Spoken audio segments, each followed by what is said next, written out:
এইটা হচ্ছে সেই রহস্যময় ঐতিহাসিক কমলা রানীর দিঘি, যার পানির নিচে কমলা রানী বসবাস করতেন। এইটা হচ্ছে কমলা রানীর সন্তানদের সমাধি। ওই জায়গায় কমলা রানী তার সন্তানদেরকে দুধ পান করাতেন।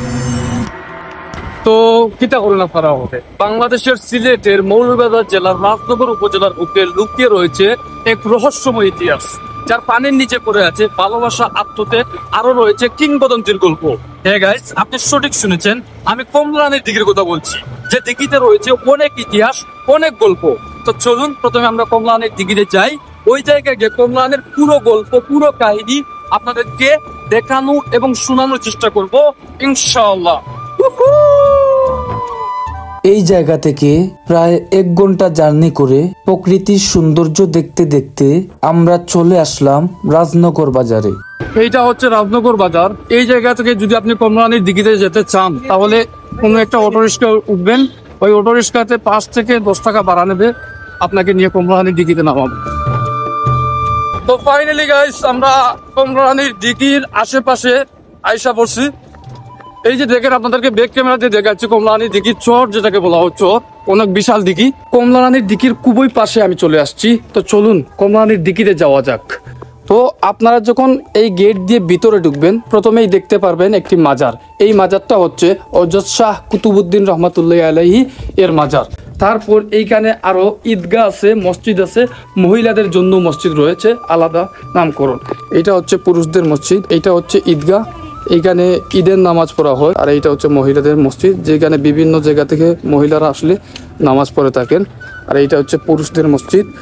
আর এইটা হচ্ছে কমলা রানীর দিঘিতে আসার মেইন গেট। এই গেটের সামনে লেখা আছে হযরত শাহ কুতুবউদ্দিন সাহেবের মাজার শরীফ। বাৎসরিক জলসা এখানে 6 ফাল্গুন, প্রতি বছর 6 ফাল্গুন এখানে বাৎসরিক জলসা হয়ে থাকে। এই সেই রহস্যময় দিঘি, যেখানের পানির নিচে কমলা রানী বসবাস করতেন। দেখেন, কমলা রানীর স্বামী অর্থাৎ রাজনগরের যে রাজা ছিলেন, তার নাম ছিল সুবিদ নারায়ণ। সেই রাজারই কাটায় এই কমলা রানীর দিঘি। আসুন সেই কমলা রানীর ইতিহাস আপনাদেরকে শোনাই। একদিন রাজা স্বপ্নে দেখলেন, প্রজাদের পানির কষ্ট লাঘবের জন্য একটি দিঘি খনন করো, নতবা তোমার ধ্বংস অনিবার্য। রানী কমলার সম্মতি নিয়েই রাজা দিঘি খনন কাজ করা শুরু করেন। স্বপ্ন দেখা অনুযায়ী দিঘি খননের প্রথম দিন মাটিতে কোদালের চুয়া দানকারীকে রানী একটি স্বর্ণের হার উপহার দেন। কিন্তু অবাক করা বিষয় হলো যে দিঘির কাজ সম্পূর্ণ শেষ, অথচ দিঘিতে পানি উঠল না। রাজা তা দেখে চিন্তিত হয়ে পড়েন। এর কিছুদিন পর রাজা আবার স্বপ্ন দেখলেন, জলদেবীর উদ্দেশ্যে রানীকে উৎসর্গ করলেই দিঘিতে পানি উঠবে। কমলা রানী সব শুনে রাজার মন রক্ষা বিসর্জনের জন্য 3 মাসের সন্তানকে রেখে দিঘিতে নামার সাথে সাথেই পানি উঠা শুরু হয়ে গেল। পানি উঠতে উঠতে রানী এক পর্যায়ে ডুবে গেলেন। তারপর থেকে কমলা রানী পানিতেই বসবাস করতে থাকেন। সে এক হৃদয় বিদায়ক দৃশ্য।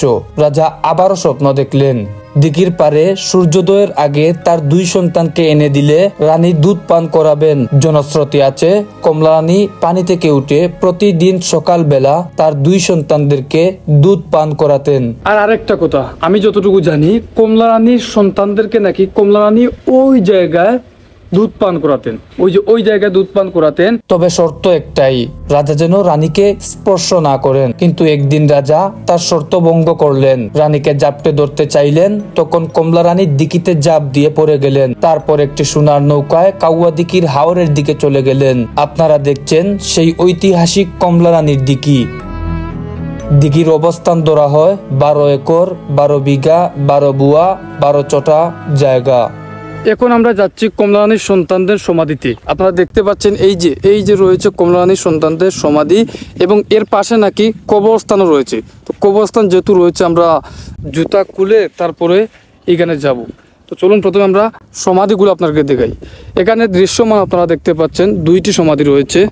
আরও নাকি অনেকগুলা ছিল ওই পাশে নাকি আরো অনেকগুলো ছিল। এই দিঘিটাতে আসার পর আমি একটা কথা জানতে পারলাম গাইস। আমি এতদিন শুধু শুনেছি যে কমলা রানী এবং ওনার স্বামী যে সুবিদ নারায়ণ, ওনারা নাকি হিন্দু ছিলেন, বাট এখানে আসার পর জানলাম যে হযরত শাহ কুতুবউদ্দিন রহমাতুল্লাহি আলাইহি, ওই যে প্রথমে আপনাদেরকে যে মাজারটা দেখাইছিলাম, উনি আসার পর নাকি উনাদেরকে মুসলমান করছেন। তো কথাটা কতটুকু সত্য এটা আমি জানি না, আপনারা যদি জেনে থাকেন তাহলে কমেন্ট বক্সে অবশ্যই কমেন্ট করে বলবেন।